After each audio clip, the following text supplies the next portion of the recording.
Êxodo capítulo 3, versículos 7, 8 e 9.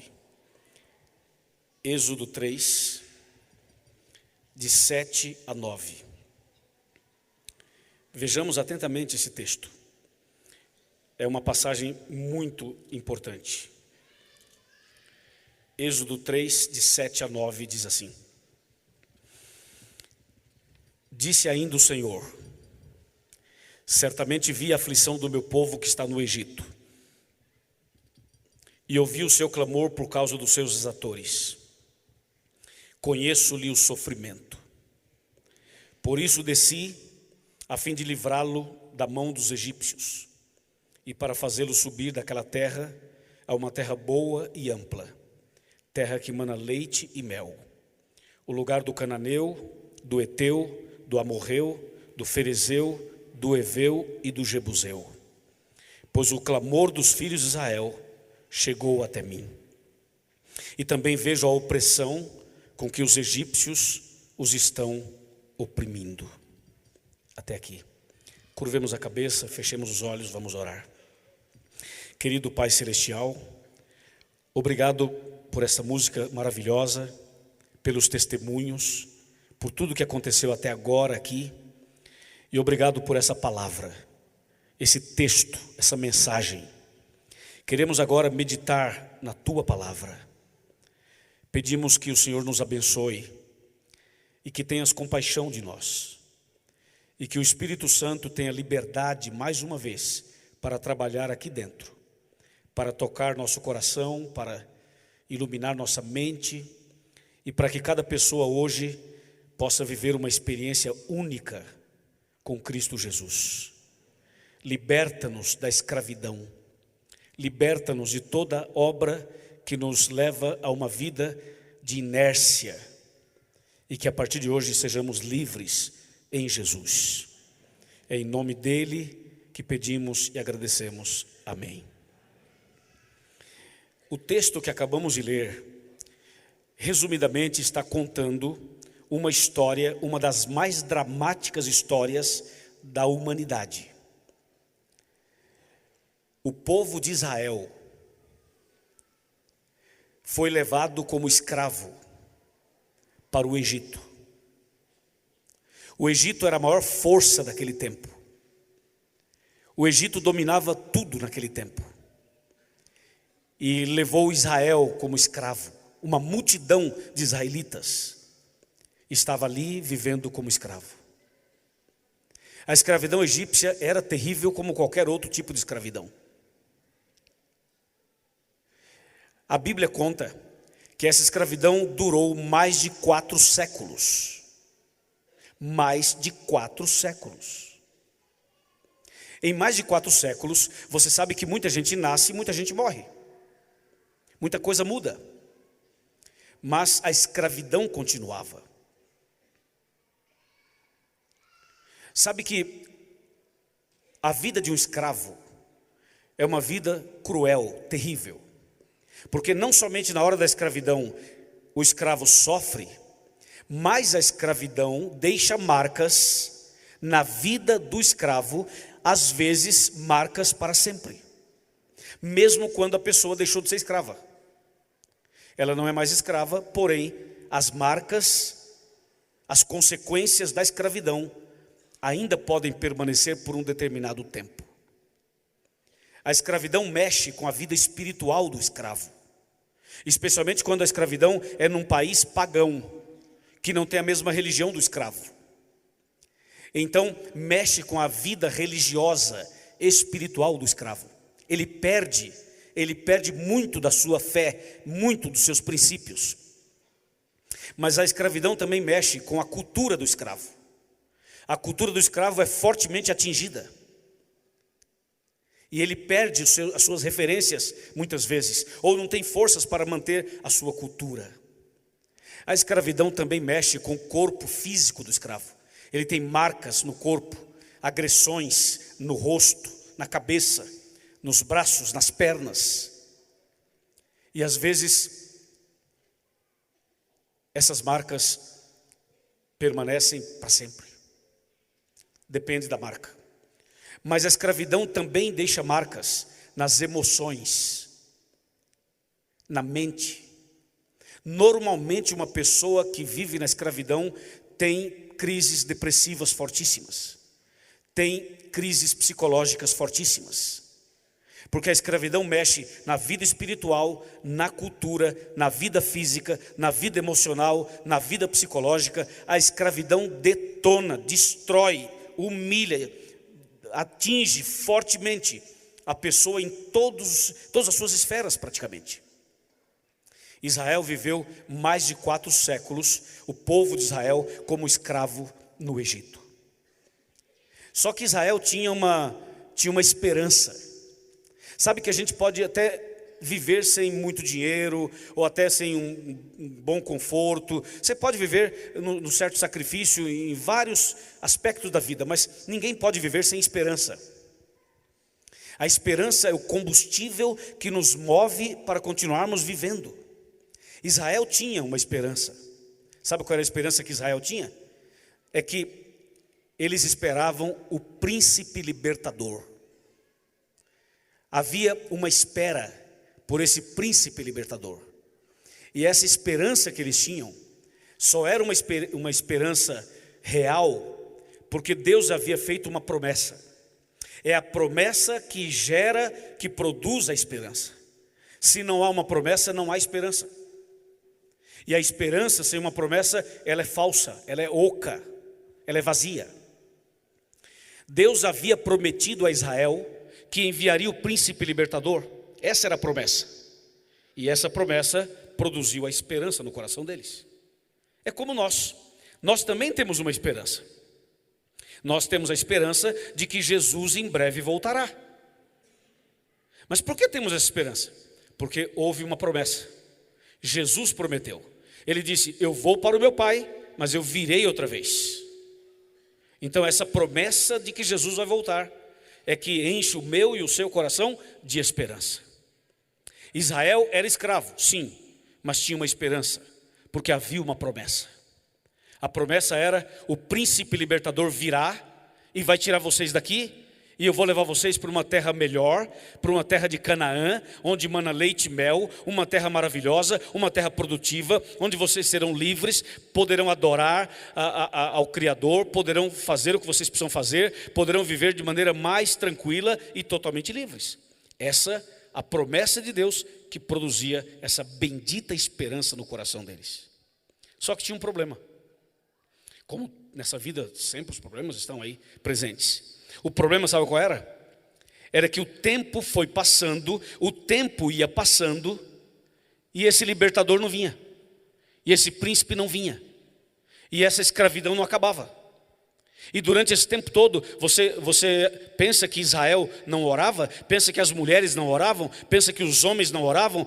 As crianças, os jovens, os adolescentes, todos eles oravam e diziam: Senhor, manda o príncipe libertador, manda, não aguentamos mais. Mas o tempo ia passando, e cadê o príncipe libertador? E cadê a solução? E cadê o livramento? E cadê a resposta? Nada, não vinha nada. Já passou por isso? Já passou pela experiência de pedir para Deus uma coisa e essa coisa que você pediu não vem? Já passou pela experiência de clamar a Deus em favor de alguma coisa ou de alguma pessoa? Você já pediu para Deus alguma bênção e essa bênção não veio até agora, e você já está orando há uma semana, há um mês, há um ano, há 5 anos, há 10 anos, há 20 anos, há 30 anos, há 50 anos, há 70 anos. E você tem orado, pedido para Deus: Senhor, por favor, eu preciso disso, preciso daquilo, abençoa meu marido, minha mulher, meu filho, minha filha, me ajuda nisso, me ajuda naquilo. E parece, dá uma sensação estranha de que a nossa oração não está chegando até Deus. Às vezes a pessoa tem a sensação de que a oração não está chegando, e se está chegando, Deus não está respondendo. Quantas e quantas pessoas abandonam a igreja e a fé porque pediram a Deus alguma coisa e isso que a pessoa pediu até hoje não chegou, não foi respondida. Israel estava esperando o príncipe libertador já durante muitos anos, e esse príncipe não vinha, não vinha, não vinha, não vinha. E muitos deles foram perdendo basicamente a sua fé. Estou falando para alguém essa noite que também está clamando a Deus, que também tem um clamor no coração, seja um clamor silencioso ou não. Você tem um pedido, você tem uma necessidade, você e eu temos nossas necessidades. E muitas vezes a gente pede, clama, suplica e nada. Será que Deus não está ouvindo a gente? Será que Deus não escuta as orações? Será que Deus não responde às orações? Por que às vezes o silêncio de Deus incomoda tanto a gente? O silêncio de Deus pode ser para algumas pessoas uma tortura. E sabe por quê? Por uma falta, muitas vezes, de compreensão da nossa parte com relação a como funciona isso. Quando as coisas ficarem mais claras, você vai perceber que não é exatamente aquilo que você está pensando. Tem algo mais que nós precisamos entender. Eu queria fazer 2 afirmações nessa noite. Nesse momento, 2 afirmações. A primeira afirmação é a seguinte: Deus ouve sim, Deus ouve sim, Deus ouve sim, Deus ouve sim, Deus sim, Ele ouve cada oração. Ouviu isso? Deus ouve todas as orações. E não somente ouve, Ele também responde. Ele responde quando fala sim, Ele responde quando fala não, e Ele responde quando diz, espera um pouco.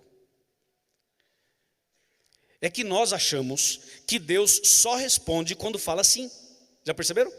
A gente pede alguma coisa para Deus e nós entendemos, até pela cultura religiosa que nós temos, de que Deus só responde a minha prece quando Ele fala sim, ok, tá bom, o que você quer está aqui, toma, é teu, recebe, está aí. Aí você fala, que maravilha, Deus respondeu minha oração. Mas Ele também responde quando Ele diz não, e não dá o que a gente pediu. Exemplo, o apóstolo São Paulo. O apóstolo Paulo era um servo de Deus, era um homem cheio do Espírito Santo, era uma pessoa que tinha uma intimidade com Deus muito grande. E ele tinha um problema que é chamado na Bíblia de espinho na carne. E que há um consenso entre os estudiosos de que esse espinho na carne poderia ser um problema na visão dele quando ele caiu no caminho de Damasco. Ele não ficou 100% curado de um olho ou dos dois, talvez. Então, Paulo, ele orou a Deus 3 vezes e pediu para Deus curá-lo, livrá-lo desse problema 3 vezes. Sabe o que Deus falou para ele? Não. Não vou atender tua oração, não vou curar você. E Paulo morreu com esse problema. Deus não curou Paulo. Sabe o que Deus disse para Paulo? Deus disse assim, para você, Paulo, a minha graça é suficiente. A minha graça te basta. Mas esse problema que você quer que eu resolva, eu não vou resolver. Você vai ficar com ele até o final. Tem coisas que a gente não entende. Existem situações que a gente não consegue entender assim na hora, só vai entender depois. Então Deus, Ele fala sim, quando Ele responde a sua oração, Ele fala sim, mas Ele também pode responder quando Ele fala não, e Ele também pode responder quando Ele diz assim, espera um pouco. Agora, por que Deus manda esperar um pouco, quando Ele pode resolver o problema na hora? Sabe por quê? Porque nem sempre estamos preparados para receber aquilo que a gente está pedindo. Vou dar um exemplo. Você sai dirigindo o seu carro, aqui em Curitiba, e você leva o seu filho de 8 anos de idade. Aí o filho está ali com você no carro, de repente o filho se empolga e diz assim, papai ou mamãe, deixa eu dirigir, eu quero dirigir. Aí o pai ou a mãe que está dirigindo fala assim, não filho, você não pode dirigir. Mas por que não? Não, você é uma criança, você não pode dirigir. Mas por que eu não posso? Só porque eu sou uma criança? Eu quero dirigir. E ela insiste, faz birra, chora, grita, fala, você não me ama, porque não me deixa dirigir, e não sei o quê, e tá. E você que é o pai, ou a mãe, ou a pessoa adulta, sabe que não pode, mas a criança não entende, ela acha que pode. Aí você diz assim, filho, é o seguinte, você vai dirigir, mas quando você crescer, aí você vai dirigir. Mesmo que você seja claro, a criança entendeu, mas não aceita. Às vezes aceita, às vezes não. Nós somos essa criança perante Deus. Deus é o Pai, Ele vê mais do que a gente. Ele vê o que você não vê. Então, quando Deus fala não, não é para você ficar bravo. Não é para você falar, não vou mais para a igreja, porque Deus me falou não para mim. Ou porque Deus não me respondeu, então Ele não gosta de mim, então eu não vou mais para a igreja. Não é para isso. Quando Deus falar não para você, é porque Ele ama você. E se Ele ficar em silêncio, é porque Ele ama você. Nós temos que aprender a confiar e esperar no Senhor. E saber que Deus está te ouvindo. Ele está te ouvindo. Mesmo que Ele diga não para o teu pedido, e isso não quer dizer que Ele não goste de você. Aliás, os pais, quantas vezes falamos não para os nossos filhos? Eu acho que a gente fala mais nãos do que sims. E por que um pai ou uma mãe, ou responsável, fala não para uma criança ou para os filhos? É porque odeia os filhos? Não. Ao contrário, é porque ama. Então, quando Deus falar não, por favor, entenda que Deus ama você e por isso Ele está te falando não. Vou dar um exemplo. Eu estava numa cidade do interior do Chile, uma cidade que faz muito frio. É a cidade de Temuco. Temuco é uma cidade lindíssima, que fica no sul do Chile.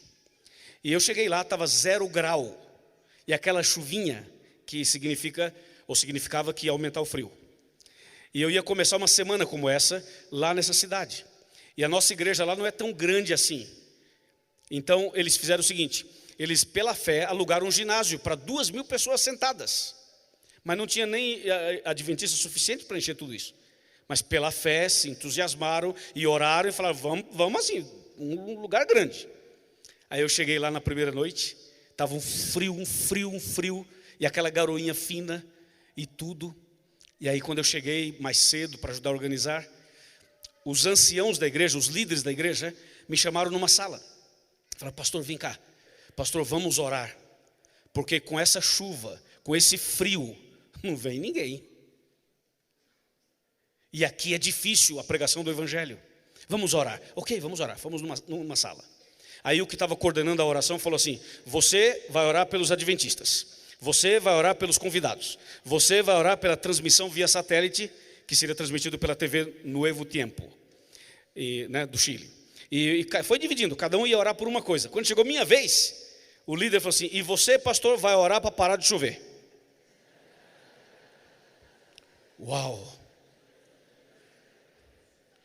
Mas ele falou com tanta naturalidade, que seria mais ou menos assim, vamos orar para comer. Vamos agradecer a Deus pelo almoço e vamos comer. Assim, uma coisa bem natural, normal para ele.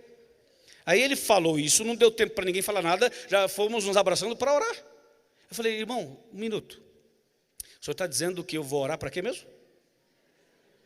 Você vai orar para parar a chuva. Eu falei, mas por que eu? Ele falou, porque você é o pastor, ué. Imagina assim que o pastor tem mais fé. Eu falei, mas irmão, vem cá. Eu vou dizer uma coisa para o senhor e para todos antes da oração. Eu não vou orar para parar a chuva. Pensa numa cara de decepção. Imagina um grupo de pessoas decepcionadas comigo, porque eu disse que não oraria para parar a chuva. Então eu vou explicar para vocês. Sabe por que não vou orar para parar a chuva?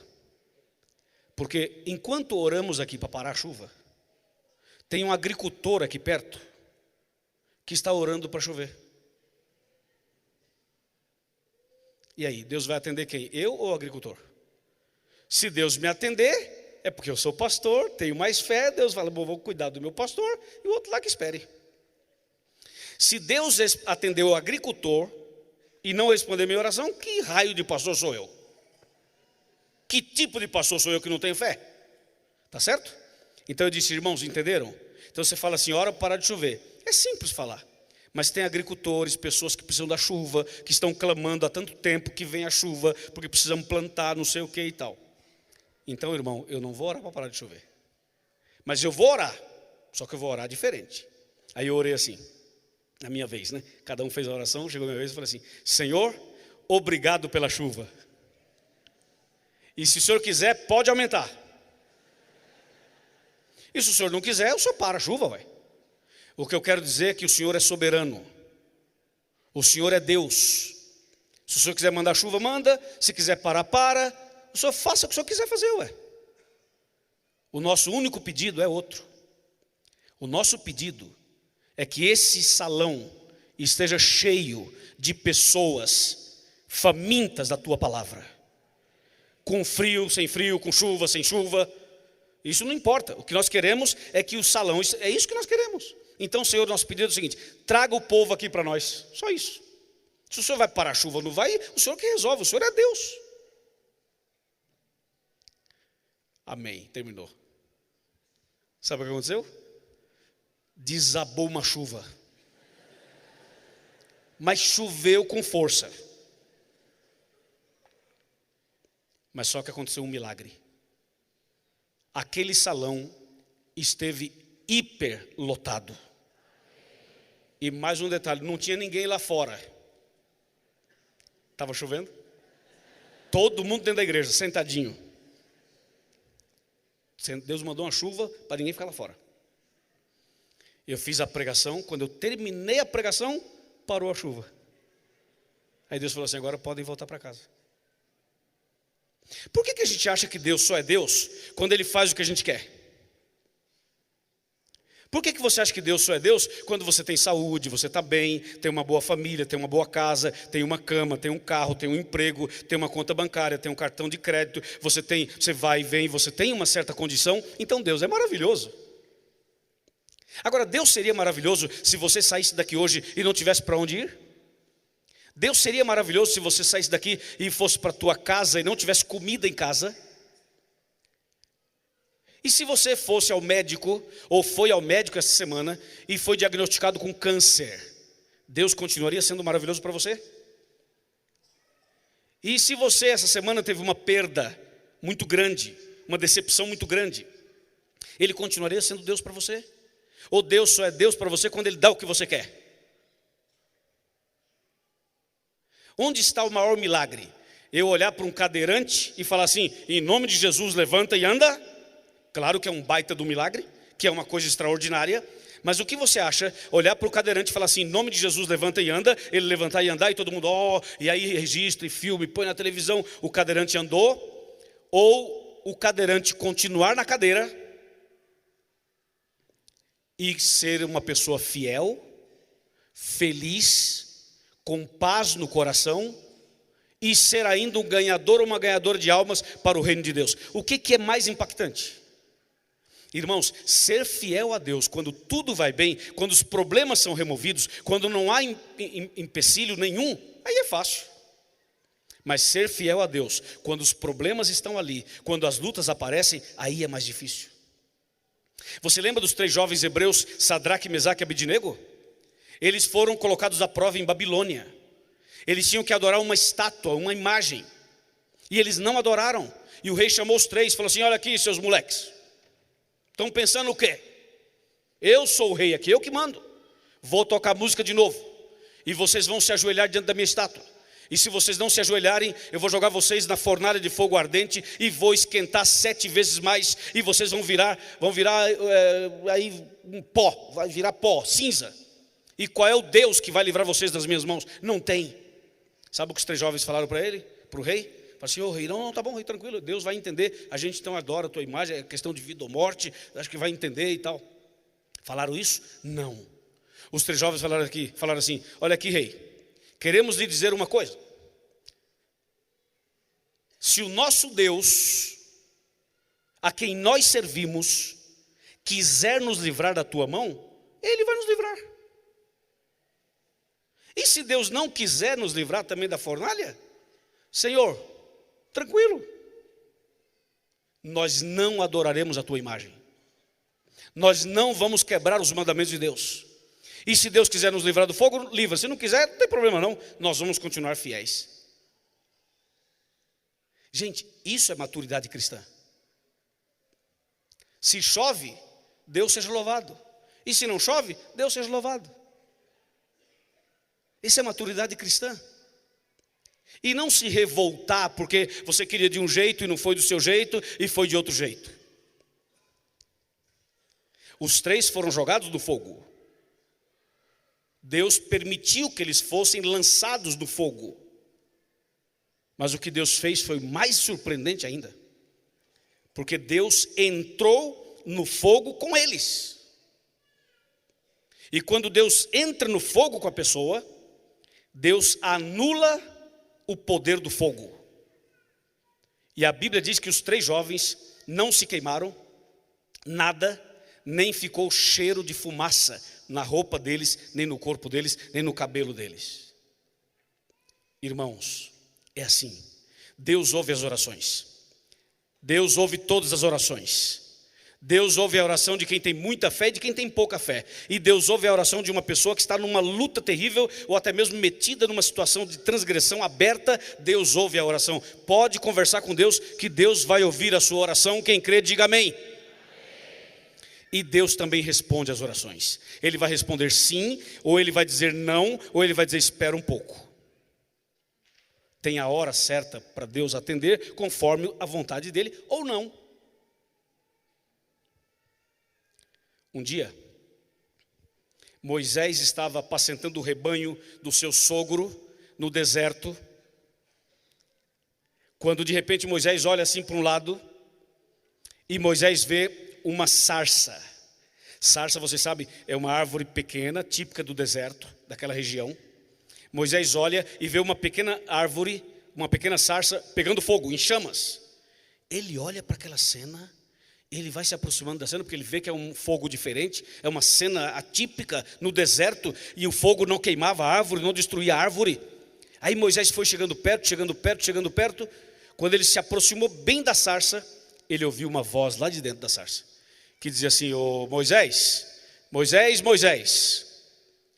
tire os sapatos dos seus pés, tire as sandálias dos seus pés, porque esse lugar que você está é terra santa. Moisés tira as sandálias, os sapatos, se aproxima mais e pergunta assim: quem está aí? Quem está falando? E a voz disse assim: eu sou o seu Deus. Eu sou o Deus do seu pai, da sua mãe, do seu avô, da sua avó. Eu sou o Deus da sua família. Eu sou o Deus de Abraão, de Isaac e de Jacó. Eu sou o Deus Todo-Poderoso. E Moisés disse assim: Senhor, és tu mesmo? Diga o que queres de mim, eis-me aqui. E Deus falou assim: Moisés, você vai voltar ao Egito, e eu vou tirar meu povo da escravidão egípcia, usando você. E quando você chegar lá, você diga a eles que eu ouvi cada oração deles. Quer ver? Volta para a Bíblia, vamos voltar para a Bíblia. Vamos voltar, Êxodo 3, verso 7. Olha só, Êxodo 3, verso 7. Diz assim: disse ainda o Senhor, certamente vi a aflição do meu povo que está no Egito. E agora escuta: e ouvi o seu clamor. Perceberam? Ouvi o seu clamor. Olha para mim todo mundo. Deus ouve ou não ouve? Vai, fala comigo, ouve ou não ouve? Falem todos comigo, Deus ouve ou não ouve? Ouve, ué. Vamos de novo, verso 7. Disse ainda o Senhor, certamente vi a aflição do meu povo que está no Egito, e ouvi o seu clamor. Louvado seja Deus. Olha o verso 8. Por isso desci, a fim de livrá-lo da mão dos egípcios, e para fazê-lo subir daquela terra a uma terra boa e ampla, terra que mana leite e mel. Olha o verso 9. Pois o clamor é a oração, né? Pois o clamor dos filhos de Israel chegou ou não chegou? Vai aí, vamos conversar. O clamor dos filhos de Israel chegou ou não chegou até mim? Sim, chegou. Você viu como Deus estava ouvindo as orações? É que na hora da aflição, na hora da escravidão, na hora da provação, na hora da luta, a gente não vê. Você não consegue ver a mão de Deus. Mas Deus está ali. Deus está do teu lado. Deus não desampara nenhuma pessoa. O texto é claro. Vai lá, Moisés, e fala que eu ouvi as orações deles, que o clamor dos filhos de Israel chegou até mim. Sim, chegou até mim. Os nossos clamores, as nossas orações estão chegando até Deus. E Deus não está tão longe quanto você pensa. Deus está do seu lado. Deus está do meu lado. Deus está no meio de nós. Deus está na sua casa. Sabia? No seu escritório, na sua oficina, no seu trabalho. Deus está no seu casamento. Deus está com seus filhos. Deus está perto dos que são fiéis e está perto também dos que são infiéis. Isso não significa que Deus aprova a infidelidade. Acho que esse assunto está claro. Mas Deus está perto das pessoas. Não pense que Deus está longe, Deus está perto. Por exemplo, Deus está aqui. Sabia que Deus está aqui? E ouça aí, irmão. Deus está aqui. E olha, se Deus está aqui, tem algum lugar em Curitiba melhor para estar hoje, além desse lugar? Não tem, porque Deus está aqui, ué. É aqui que eu tenho que estar. Então veja, Deus manda Moisés para lá.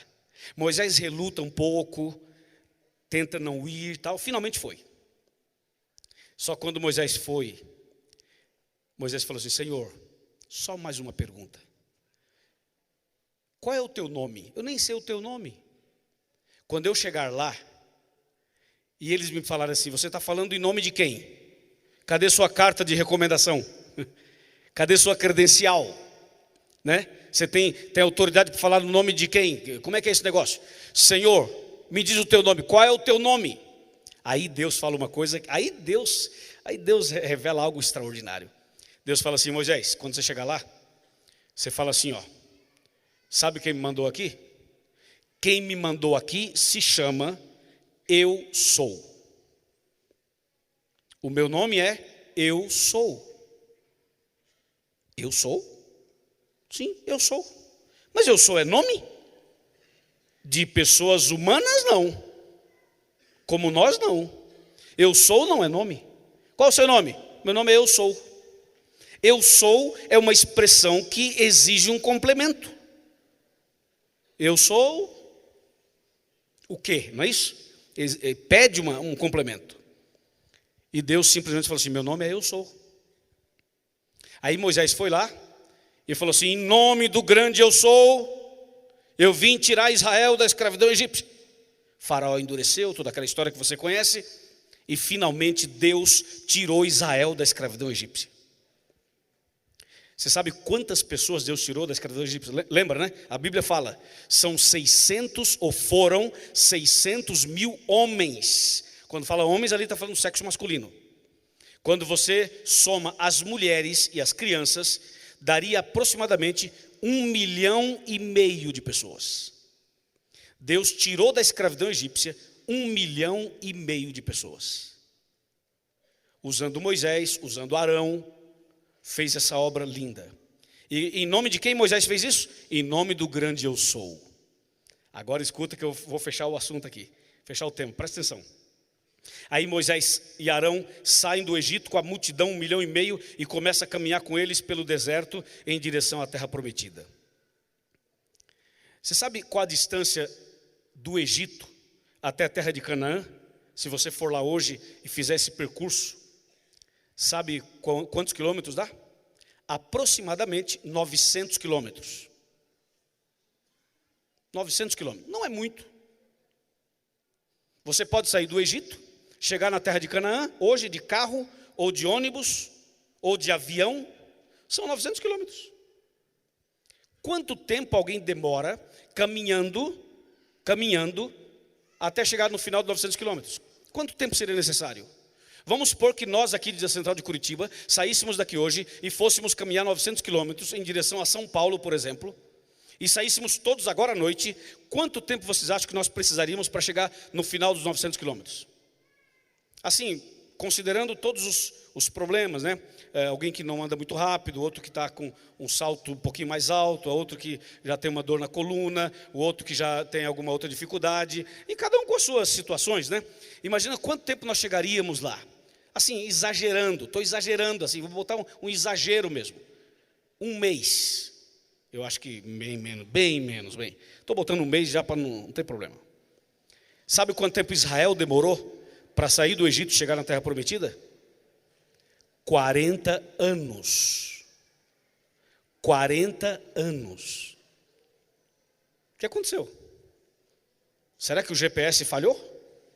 Não. Olha o que aconteceu, presta atenção. Imagina ali está o batistério, não está? Imaginemos o batistério como a terra prometida, a terra de Canaã. E aqui onde eu estou, seria o Egito, aqui. Eu sou o povo de Israel. Eu tenho que sair do Egito e ir para a terra prometida, lá, Canaã. essa é a direção, é para cá que eu vou. Moisés é o líder.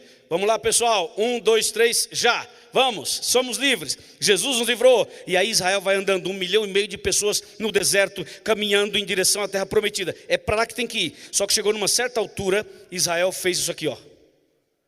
Deu uma volta.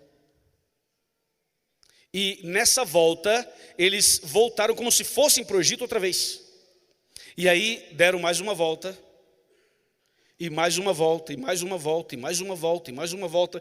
Israel começou a andar em círculo. Por que será? Foi Deus quem os fez andar em círculo. Uma coisa é sair do Egito, outra coisa é entrar na terra prometida. Às vezes nós saímos do Egito, mas nem sempre o Egito sai da gente. E para entrar na terra prometida, tem que tirar o Egito da vida. Que é aí agora entra como um adjetivo, uma figura de linguagem. Sair do Egito é fundamental, é indispensável. Mas para que a pessoa entre na terra prometida, ela precisa passar por um processo de preparo. Deus permitiu que eles andassem em círculo para que eles pudessem se preparar melhor para entrar na terra prometida. Sabe por que Jesus não voltou ainda? Nós estamos andando em círculo. Você sabia disso? Nós aqui na terra estamos andando em círculo. Quantas vezes você já foi para São Paulo e voltou, para o Rio Grande do Sul e voltou, para Florianópolis ou Santa Catarina e voltou, você já foi para os Estados Unidos e voltou, já foi para a Europa e voltou, já foi e voltou, já fez, desfez, enfim, você anda e continua em círculo. Porque veja, ninguém pode simplesmente sair do Egito hoje e logo depois já entrar na terra prometida assim, do nada. Tem que haver um preparo. E esse preparo passa por um deserto. E o deserto são os momentos de provas, os momentos difíceis. São os momentos que você tem que exercer mais fé, tem que confiar mais em Deus, tem que vencer certas coisas. Porque lembra que a escravidão deixa marcas na vida do escravo. Marcas físicas, culturais, emocionais e religiosas. Por isso que uma das primeiras coisas que Deus fez quando Israel saiu do Egito foi dar os 10 mandamentos. Para dizer o seguinte: não terás outros deuses diante de mim. Porque no Egito tinha. Não farás para ti imagens e esculturas, porque no Egito tinha. E eles foram contaminados por tudo isso. Então Deus foi preparando no deserto esse povo para lá.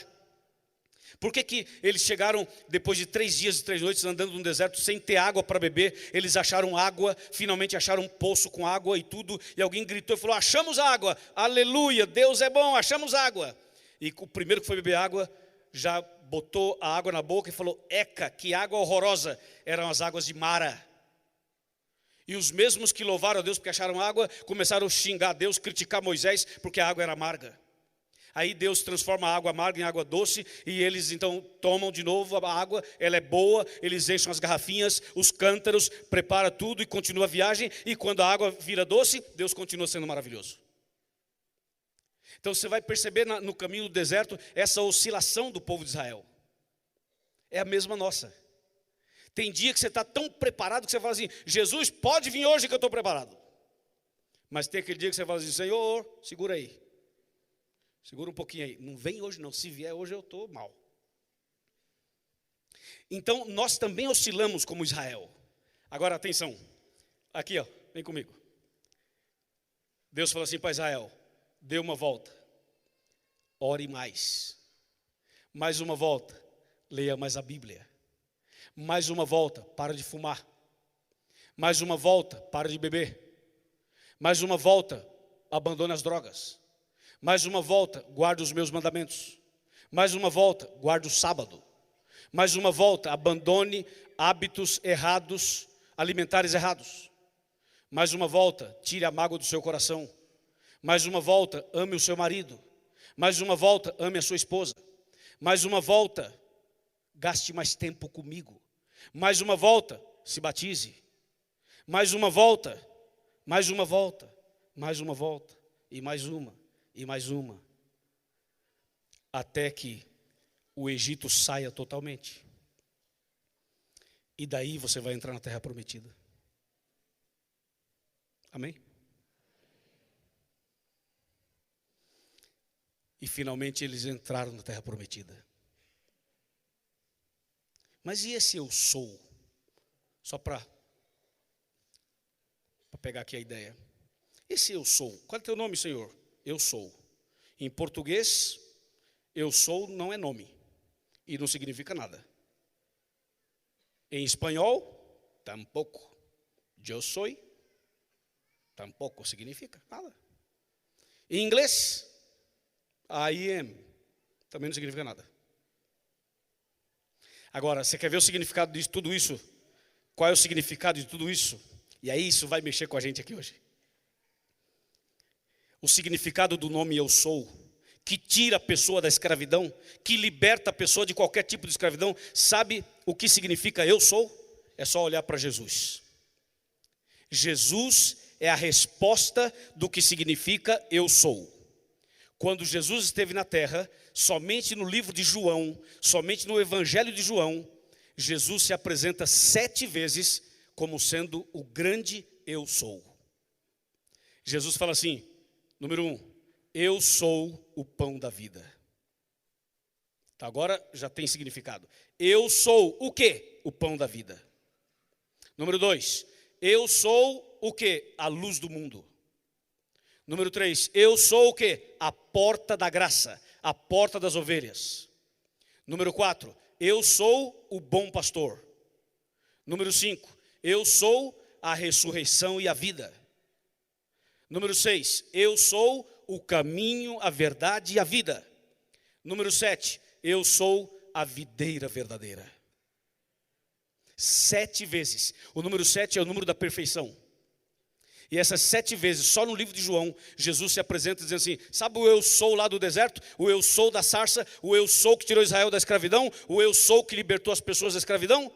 Esse eu sou eu. Eu sou o pão, eu sou a luz, eu sou a porta, eu sou o bom pastor, eu sou a ressurreição e a vida, eu sou o caminho, a verdade e a vida, eu sou a videira verdadeira. Portanto, quando você e eu aceitamos a Jesus, você está aceitando o grande eu sou na sua vida. E quando aceita Jesus como seu Salvador e Senhor, e aceita-o como o grande eu sou na sua vida, não há Egito que suporte, não há escravidão que resista uma pessoa que aceita Jesus no seu coração, que entrega a vida para Ele. Quando a pessoa aceita Jesus como o grande eu sou da vida dela, então o Egito não te segura, a escravidão não te segura, o diabo não te segura, ninguém te segura, porque se o Filho de Deus vos libertar, quem sabe o resto? Verdadeiramente sereis livres. O grande eu sou está na pessoa de Jesus. Isso é incrível, é extraordinário. A escravidão egípcia acabou e eles entraram na terra prometida. Hoje, nós estamos nos preparando para Canaã celestial. Quando você e eu aceitamos Jesus, nós saímos da escravidão e agora estamos caminhando em direção à terra prometida. Só que hoje existem outras escravidões. Outros tipos de escravidão. A escravidão dos negros já não tem mais. A escravidão dos índios, dos brancos, das mulheres, aquela escravidão que tinha no passado, já não tem mais. Mas tem outros tipos. Tem a escravidão do pecado. Tem a escravidão dos vícios. Tem a escravidão da pornografia. Tem a escravidão de uma mulher em relação ao seu marido. Muitas vezes o marido escraviza a esposa. Ou a esposa escraviza o marido. Ou um adulto escraviza uma criança sexualmente. Tem muitas crianças e adolescentes que são escravos sexuais de pessoas adultas. E existem outras pessoas que são escravizadas do ponto de vista psicológico. Existem pessoas manipuladoras, que de uma maneira muito sutil manipula a outra e domina a outra pessoa, e a pessoa se sente presa, amarrada, acuada, escravizada, e não consegue viver, não consegue estudar, não consegue viajar, não consegue fazer nada, fica amarrado, fica preso. Por quê? Porque tem alguém que psicologicamente domina você e amarra você e prende você, e você não cresce, não prospera, não avança e não sai do Egito. Quantas e quantas pessoas vivem numa escravidão que às vezes não dá nem para explicar. Existem situações na vida da gente que nós mesmos não conseguimos explicar. Coisas que o psicólogo não vai conseguir, o pastor, ou padre, ou sacerdote também não vai entender. Ou quem sabe um psiquiatra, ou quem sabe um conselheiro, ou quem sabe uma pessoa que tem um certo preparo, muitas vezes não consegue resolver. Por quê? Porque você não consegue falar exatamente o que você está passando. Tem coisas que a gente não consegue muitas vezes nem sequer abrir, nem sequer comentar. Só Deus conhece o seu coração.